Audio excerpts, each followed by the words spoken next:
Guys good morning.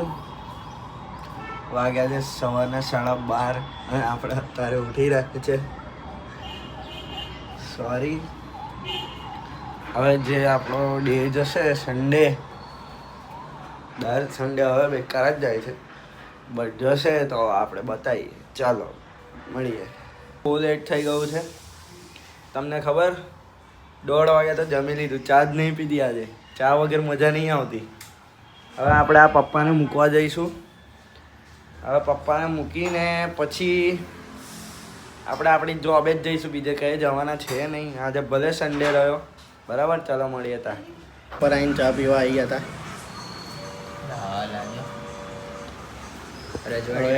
કંઈક પાણીપુરી ખાવા જવું છે કદાચ. મળીએ આગળ. ગાઈસ મારા ભાઈને આ જો શું કરે છે મારો ભાઈ. જલ્દી જલ્દી હા અમારી બેન જો, અને આ જો ભાઈ બેન બની ગયા. ગાઈસ અમે છે ને છૂટી હતા તો ખરા જોબ પર, પણ મારી ગાડી ગઈ હતી ને તો જો આ પંચર થઈ ગઈ હતી. તો મારો ભાઈ છે ઘરે સુધી ખેંચીને મૂકવા આવશે.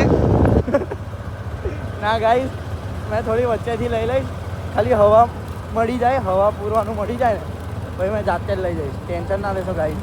મળીએ ગાઈસ. હા ભાઈ ગાડી કેમથી ચલાવી ગાઈસ માં ભાઈ છે ગાઈસ. હમણાં છે ને રાત્રે 2 વાગી ગયા છે. હવે મેં ઊંઘી જઈશ. કાલે હવે ટ્યુશન છે. મારો ભાઈ જઈ અને કાવ્ય ના હોત તો આજે મારે એક્ટિવાનું શું થયું હોત મેં અહીંયા આવતા, એ મને નથી ખબર. બરાબર છે. ચાલો તો મળીએ. Good night. જય માતાજી. આવજો. રાધે રાધે.